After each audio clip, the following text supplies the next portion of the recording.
Here we go, chat. Hello everyone! This video comes out of a bit of a random discussion that we had during stream, but I do think that it's an interesting question to consider, especially when looking at the World Soul Saga and the true plans of the Titans.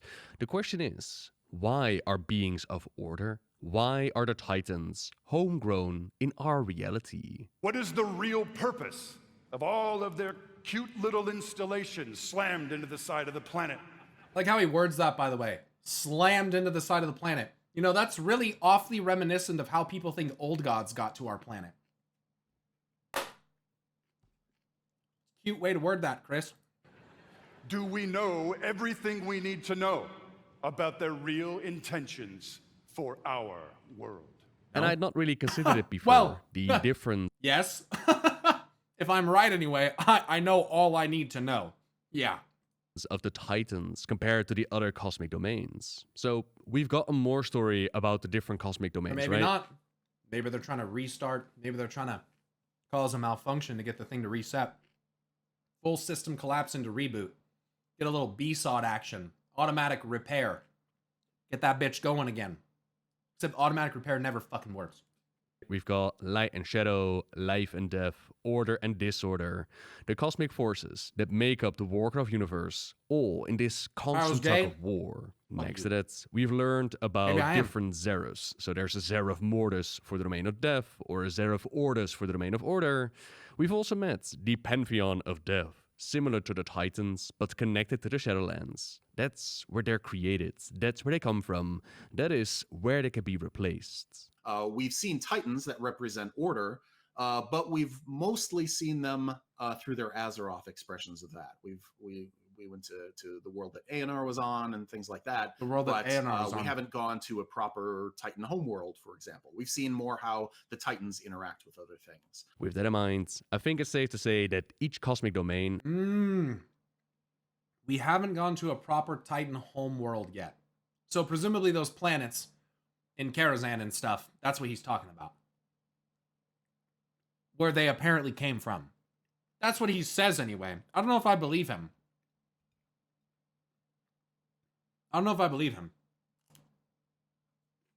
Kiss about it? What are you gonna do? Kiss about it? I might. Yeah. Argus and Azeroth not Titan homeworlds then? Well, again, it comes down to what is a Titan. How do we know Azeroth? Azeroth's flaming fucking world soul doesn't look anything like the Titans. Let me say that right now. Doesn't look nothing fucking like them. The only thing that looked remotely close to it is actually in this cinematic. has a similar force or pantheon or That units he's working showing. for them. We've also seen other forces trying to manifest and push the influence into our domain. When the Void Lords wanted to corrupt a Titan, they pooled their powers together, shut out the old gods, while the Void Lords, they're still in their shadowy domain. The Naru have been great in It's actually hidden behind this thing right here. The glowing, brilliant fucking soul that is Argus connected with Sargeras, which I think is showing Sargeras' soul, because I think they're like soul bound together. Guys, remember the main mechanic of Shadowlands is called soul binding. That's a fucking thing. And when you soul bind, you share memories, you share feelings, you share experiences. You lay bare your soul for the other person to see. That is what has happened with Argus and Sargeras, in my opinion. They soul-bound themselves, and then he fucking stuck that sword on the planet. That's why the whisper is, the first lie been told, bound by that throne? No. Free. doing all of that. The question for today is, how come that the Titans, they're born in our reality, in the so-called physical universe? Good question. How come the Titans come from these world souls? How come they don't originate from Titanlands, from the domain of order? After all, that is what Titanlands. we've been told. The Titans popped into existence after the Warcraft universe came to be. From the chronicles we learn that even There more they are. extraordinary than the Naru There's were the those worlds. colossal Titans. Their spirits, known as world souls, form deep within the fiery core of a small number of worlds. For ages, these nascent Titans slumbered, their energies suffusing the celestial bodies they inhabited. When the Titans finally awoke, they did so as living worlds. Cosmic winds howled across their gigantic forms. bodies shrouded in a cloak of stars. What the fuck? Is that his intro? Was that his like summoning intro for Hearthstone? Dude's evil as fuck, chat. Look at this evil fuck. Look at this guy. He even looks scary and evil. He looks like a fucking... He looks terrifying. That's Norganon. It's pretty sick. It's like his progenitor power card that they show. Gigantic forms. Bodies shrouded in a cloak Definitely check Hearthstone art. Oh, I know. It's interesting. of dust. Skin We're crisscrossed gonna do like a whole stream for that one day. with silvery mountain peaks and oceans shimmering with latent magic. With eyes that Yikes, dude. They're all scary. Do they all fucking pop up scary as shit like that? Dude, why do they pop up looking like they're villains? Are they the villains? In the card pack? They're scary, dude. shimmering with latent magic. With eyes that shone like brilliant Hey, stars. look, she's wielding Fel right there. It's so funny how you could actually say that and be like, Lamau, is that fan art where she's holding Fel? Well, Pyro, that's obviously nature magic. Oh, is it? That sure looks similar, doesn't it? Kind of hard to tell. By the way, she's fucking shredded. You see those obliques right there? She's out of her mind. This right here, that's hard to achieve right there. That's insane. She cut up. They observed the fledgling cosmos and became enraptured by its mysteries. Whereas the Naru set out to safeguard life, the They Titans chromatic embarked lightning. on a different journey. They wandered the distant corners of the great dark, searching for others of their kinds. This grand, far-reaching voyage, it would one day alter the course of creation and shape the destiny of all living things. Return home, children of Azeroth. No one And think about this. In the history of the Titans, they have it written that they swore an oath to life. And when Sargeras was acting out, Eonar reminded Sargeras that they had sworn an oath to protect life whenever possible, and that nothing could be so dire as to warrant systemic extinction. Interesting that they had that recorded in Chronicle, that that's part of their history. They're bound to the whims of life, which is convenient, because then if one of them is behind and controlling life, then he basically controls all of them, which is kind of like sort of similar to what the Primus and the Jailer did. So there is that. knows when or why the first Titan awoke, but legend holds that his name was Aman'Thul. Though Aman'Thul was alone, he knew in his heart that others of his kind must exist. Thus, he explored the worlds of the great dark beyond. Fuck you, Norganon. intent on finding more Titans. His quest was arduous and lonely. Look at this big beam of order that they shoot at this motherfucker. Like, how does this not terrify everybody? They shot a fucking Death Star laser at their own brother and ripped him across time and space to their fucking seat of power. Like, what the fuck? Like, look at that. That's insane. Unless, again, the context is off and I'm not understanding what's really happening, which is always very possible. But it was ultimately fulfilling. In time, he discovered other nascent world souls. Aman'Thul lovingly nurtured these newfound kin and roused them from slumber. Those who awakened devoted themselves to his noble search. Aman'Thul and his Yeah, the opening segments of Chronicle do really... They make Aman'Thul sound like a good guy. They kind of do. He lovingly roused them from slumber, nurtured them. He knew in his heart that there was more of them out there. Sounds like a nice guy. Interesting how that changes. siblings later became known as the Pantheon. They were benevolent by nature, creatures aligned with order and stability, You hear that? close to his noble search. Aman'Thul and his siblings later became known as the Pantheon. They were benevolent by nature. Yeah, okay. Okay. The Titans are benevolent by nature. Says who? That's what Chronicle says. That's what they write. That's what's written in Chronicle. Yeah, guys. How do you read that and not think, yeah, that's bullshit? How do you like not think that? So I like read Chronicle. Oh yeah, Chronicle's totally true. I'm like, what? They call themselves benevolent by nature. I'm like, that's not fucking true. Or maybe it is true. Maybe Norganon's not one of them. Creatures aligned with order and stability, the Pantheon possessed a natural affinity to the latent magic in the universe. Fully aware of their incredible power, they bound themselves to a code of temperance toward the civilizations they encountered, even those of the unruly elemental spirits. The Titans of the Pantheon came to realize that order was crucial to finding others of their kind. Though that's never explained. How did the Titans come to realize that order was crucial to finding more of their kind?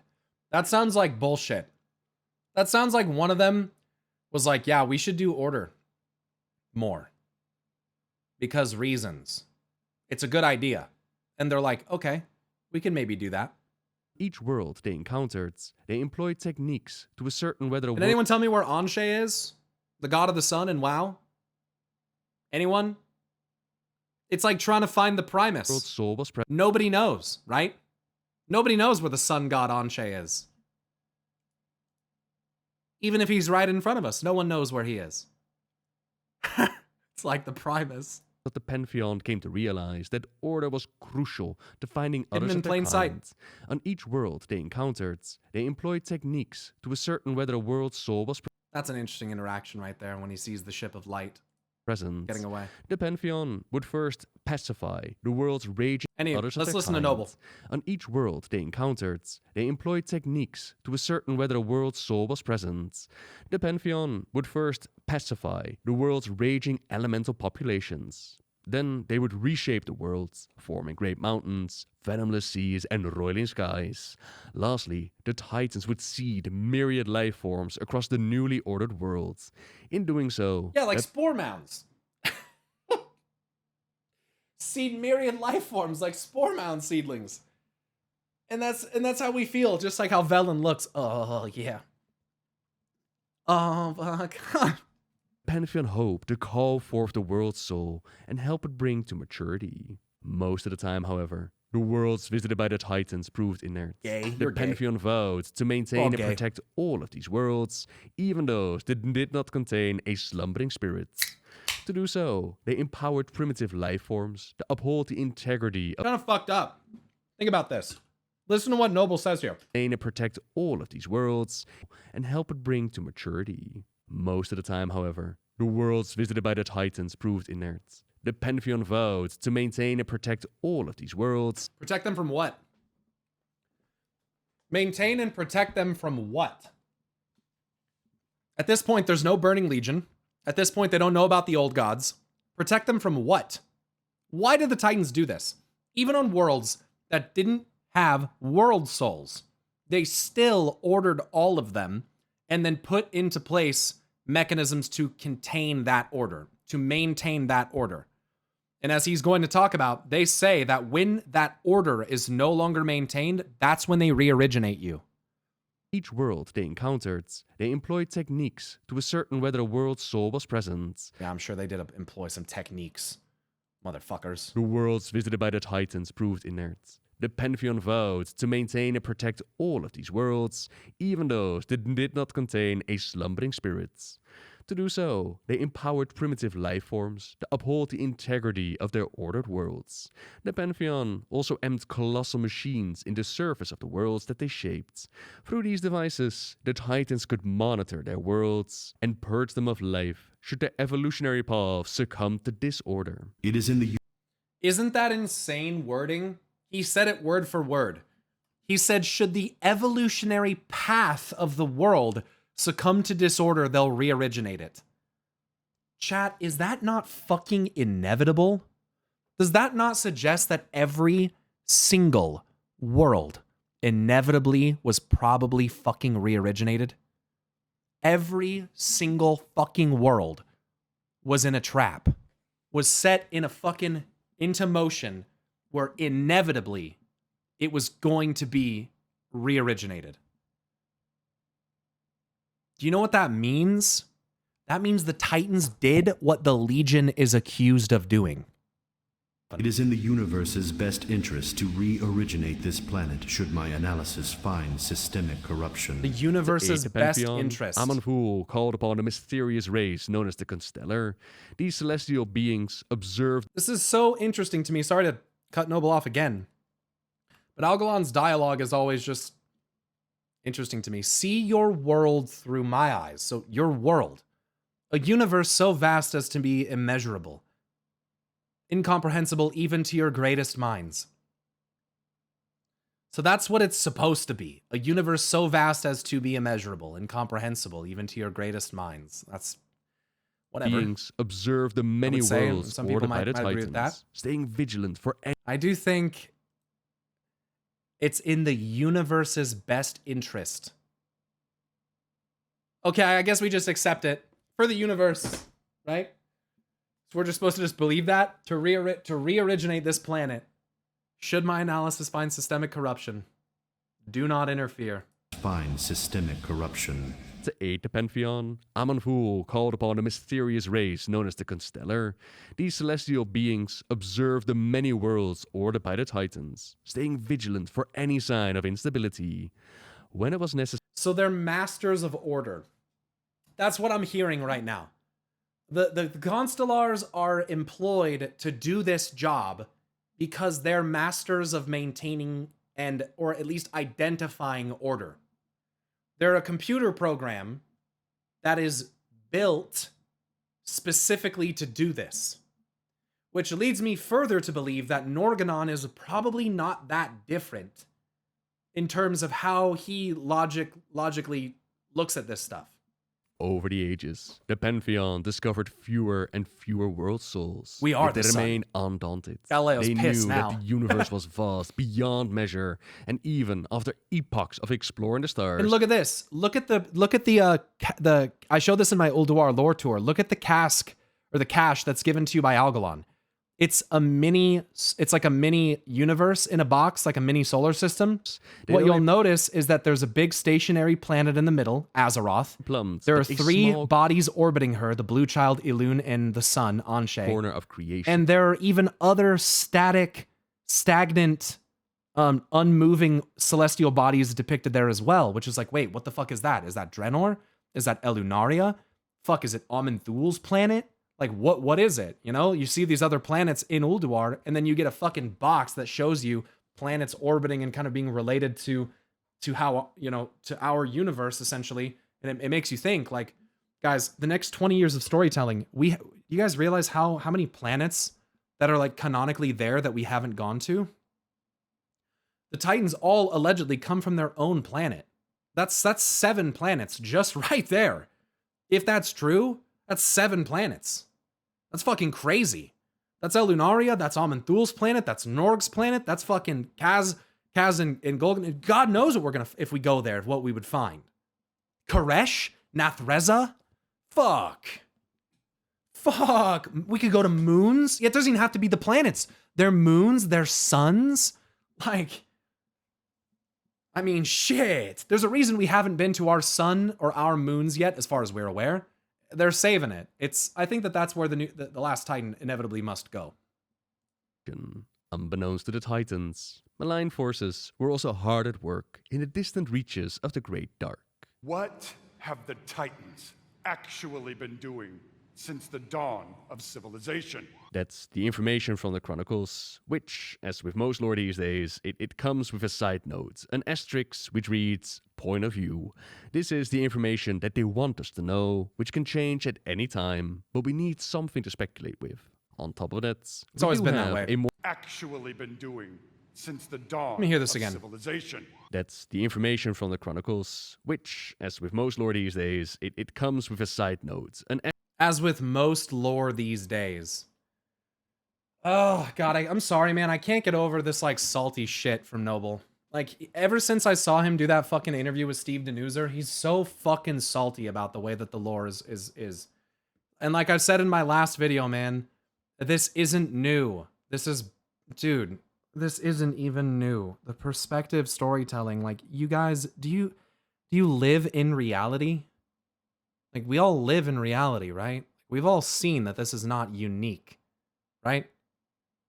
It's just like, it's constant. On top of that, we do have a more direct retelling of a Titan spirit growing up. Now she lived a history that surpassed the existence of the universe. Blink. Are we going to talk about that?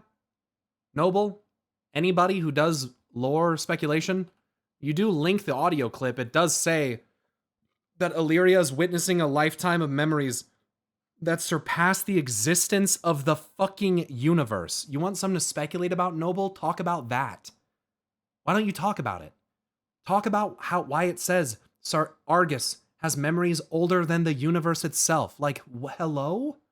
Talk about that. It was energy spinning out into the cosmos. Blink. It found warmth near a sun, and a world formed around it to protect it as it grew. So suns and stars existed before planets in this order of events. Suns and stars came first, which, by the way, pretty sure Chronicle doesn't say that. Blink. Generations of life lived and died upon There's life there. Blink. It was betrayed. It was bound by something powerful. Right. And you hear the sound of chains. It's very interesting that they would use the sound of chains. It was bound by something powerful. That's funny. Because in the Argus the Unmaker fight, Aman'Thul says, "Time answers to me, Unmaker, the one force that can bind your relentless fury." Huh.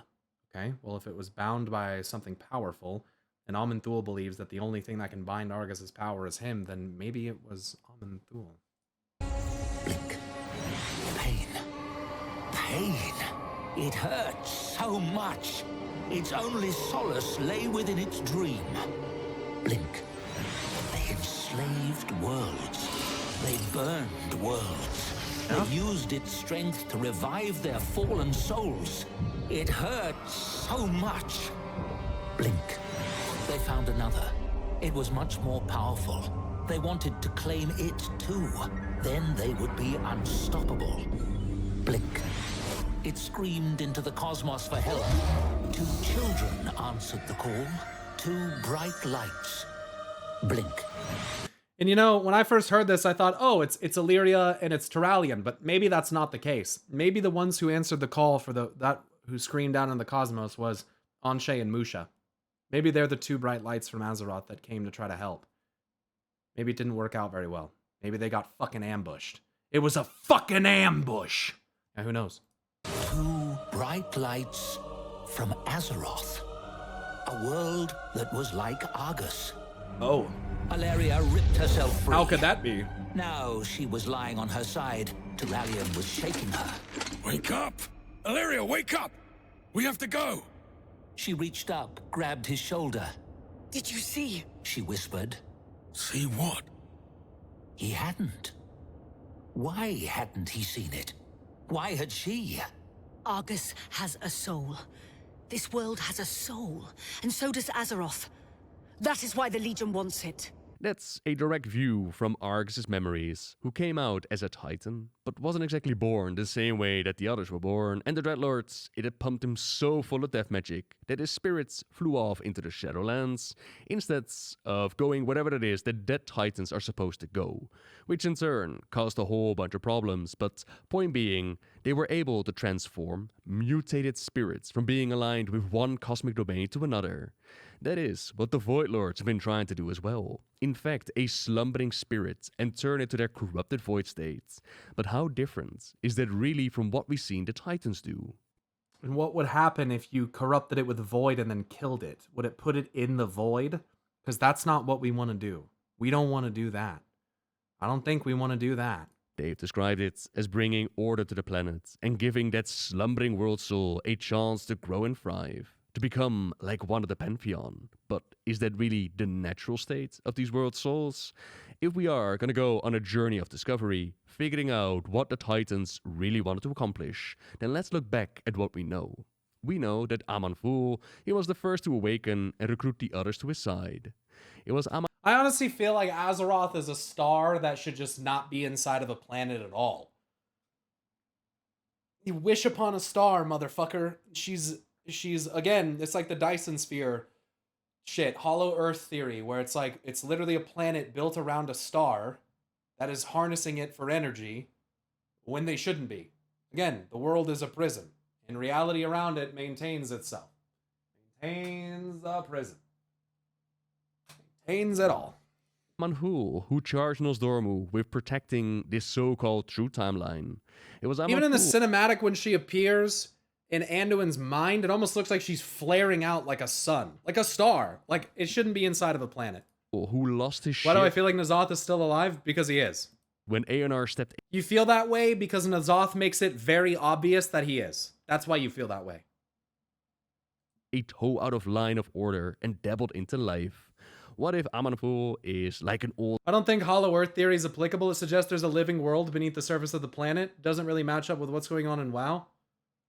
Is that sarcasm?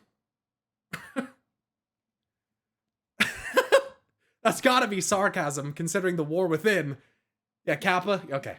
old god or a Naru, but instead he will be connected to the domain of order, and he's wormed his way into the physical universe. As established with the cosmic forces, they're all about trying to get the upper hand, be the dominant force. What we've been led to believe so far, the Titans slumbering inside of worlds and offered help from the Pantheon by bringing order to the universe. It might just be that. Titan propaganda, fake news. Now there are definitely world souls comparable to each other growing within the planets, but are they originally Titans or have they been molded that way? That could be Yeah, I like where he's going with this. Should they even be in these worlds? Are they really Titans, or what are they actually? They're probably the first ones, the progenitors. It's Azeroth, it's Sargeras, it's Elune. You know, it's that triad, I would think, that are probably going to be revealed there. what they mean with learning about the true intentions and the goals of the Titans and all their machineries that they placed. What do But you then think is the ultimate goal of Xal'atath? a question that automatically follows would be why? What would putting the Pantheon in this light, in this forcefully transforming of Bring all forth Galactus? In a way, yeah. worlds, what would it offer? What would it change to the story? Well, imagine that Amanfu is the one that's really part of order, right? And the rest of the Pantheon, they're those that he himself transformed to be on his side. I love it, dude. I fucking love this, dude. No one fucking suspects Norganon, bro. Fucking nobody. Maybe that makes me an idiot. No one fucking suspects him, dude. It's so good. He's just fucking gliding right under the fucking radar, dude. It's so good. He's no one fucking suspects him. It's so crazy. He's the most evil looking one. This revelation could cause fractions within the Pantheon itself.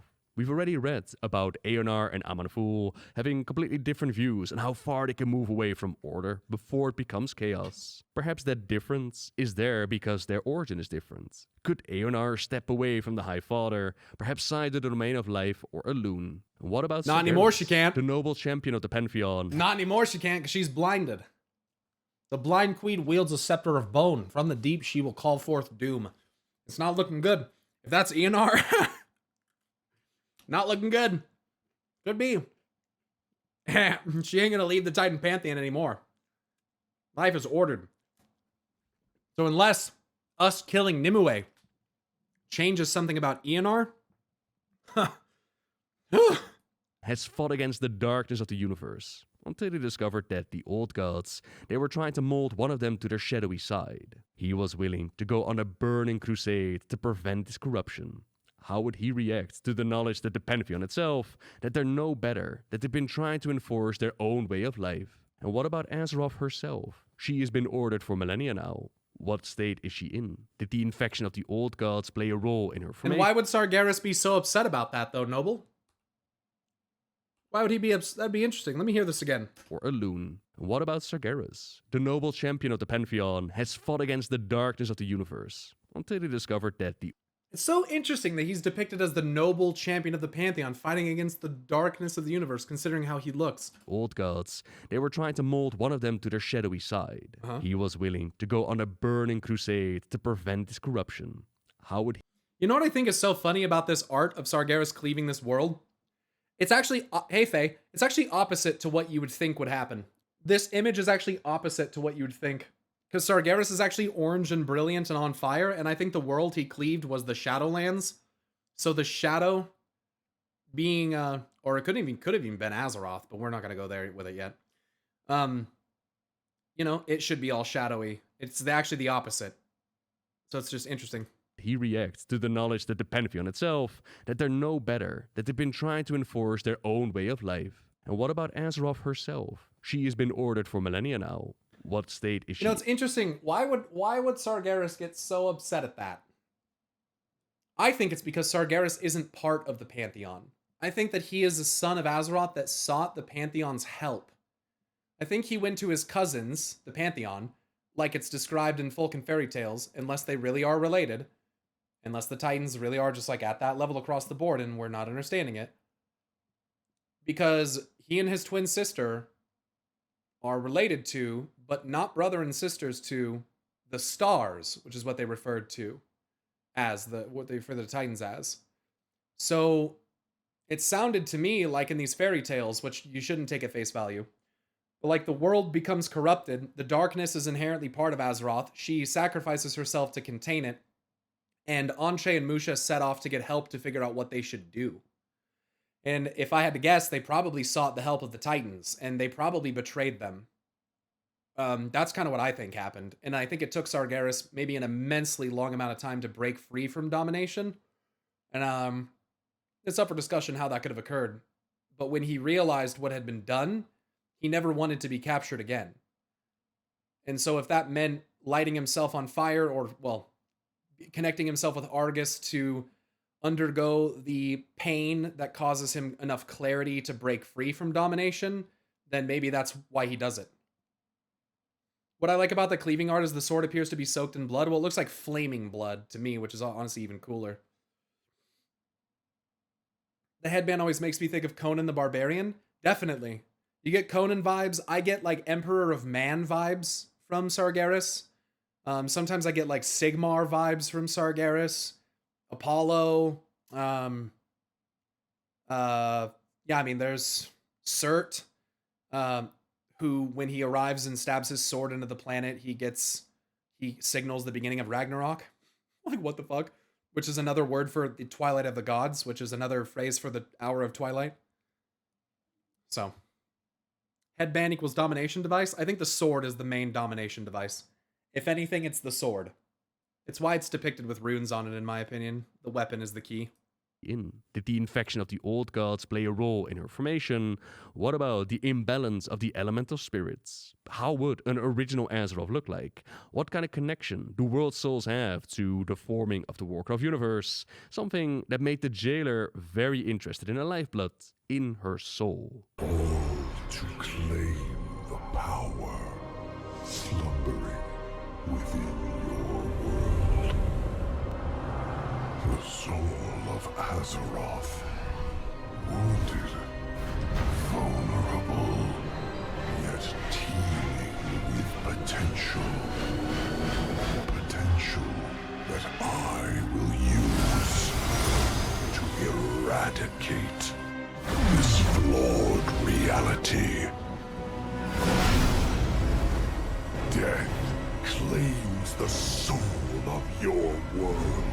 Those are questions, plot lines, storylines could dive into, looking at the Pantheon and Azeroth itself. But then, looking beyond Aman'Thul and gazing into the domain of order, there's the potential of a force behind the force. We've got the old gods, but behind...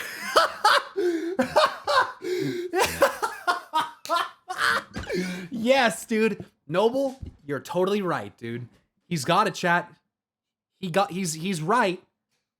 But the answer, I think, is already there. It's already in front of you.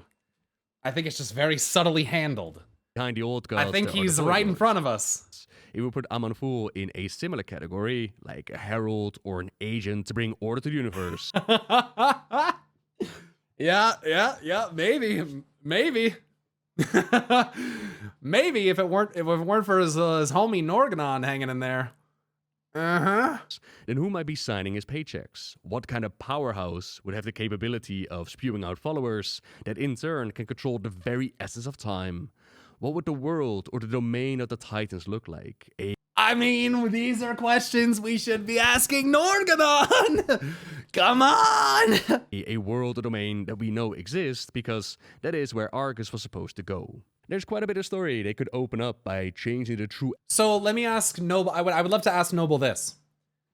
If by that logic then, does that mean that Eonar would go to the realm of life And is the presumption then that she would only go there because she has life energy infused into her? Or do we follow Nobbel's logic here that because she's a Titan, she should have just gone to the realm of order? Because for some reason, we still believe that all Titans are just inherently of order. Because they told us they were. Right? Right? Because they wrote in their history that they're order. Right? So, like, that's what they are, right?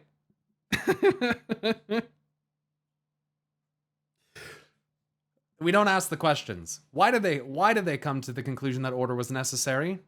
Why does Norganon share the same naming scheme as all the Constellars which they use to monitor their worlds after they're done? How come Norganon writes the history of the Titan Pantheon? How come Norganon's behind A&R in the art? How come he has white eyes like E&R and is the Dream Weaver and there's a weaving construct that puts stasis and order into the dream, but Norganon has nothing to do with it? How come he's apparently cold and calculated and knows everything and also has no passion at all in the RPG lore and looks like a fucking Nazi? And how come he's just pretty much always in the background? Probably nothing. It's probably nothing. Like once upon a time, no one suspected A&R either. It's funny how I've switched from A&R to Norganon. It's actually crazy now how I look at Sargeras, Aman'Thul, and A&R actually all as potential good guys. And the bad one is just Norganon. That's wild. It's Norganon and the Primus, most likely, but Norganon for sure. At least. Essence of the Titans and their goals of the universe. All that said, we are still the children of the Titans, regardless of intent, regardless. No, we're not. No, we're not. Do you hear how brainwashed he is? By changing the true essence of the Titans and their goals of the universe. All that said, we are still the children of the Titans, regardless of intent, regardless of misinformation. To us as players, our position in the universe has been secured by the actions of the Titans. What?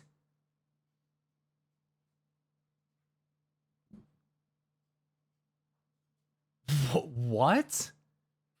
A universe dominated by the void or by the light, it would not have given rise to mortal life as we see it play out for us today. The Titans definitely did us a solid, and yet there is something to be said about being turned into unknowing, unwilling pawns, into servants of order based on false information. I wouldn't mind a confrontation with Aman'Thul about this, perhaps siding with Azeroth and Aman'Thul literally calls us children of Azeroth. That's tough. But yeah, this all was just a bit of a random thought that popped up during stream, and I figured it could be fun to share it with all of you. It's good to think about. So it's good to hear his opinions on it. Very much for watching, everyone. Could be a dreadlord. By all means, let me know what you think in the comments down below, and say that you want more details on all the things that we talked about today. Then check out the related WoW article. Did we forget the whole thing in Ulduar where they sent a Constellar to wipe out all life on the planet? Did we forget that part? We must have forgotten that part. Because it doesn't really seem like how I don't get it. Like, oh, the Titans are bad guys. That's not what I wanted. I think it's dumb lore, you know, kind of anything can happen. It's kind of the vibe that I get. Nobbel has even admitted he got burnt out. Yeah, I think a lot of us got burned out, but it depends on like why. You know, it's like this idea that the Titans are somehow just now being like expressed in this way is just not true. And I guess for me, it's like kind of disappointing to see the lore master kind of like not admit that. I'm really, maybe he has in a different video, but it just really bothers me. And I would like to talk with him about it because I think his opinion is something that's valuable and valid. And, you know, I think his frustration is definitely understandable, but it's just really hard for me to wrap my head around the concept that this is all like new when it can be predicted.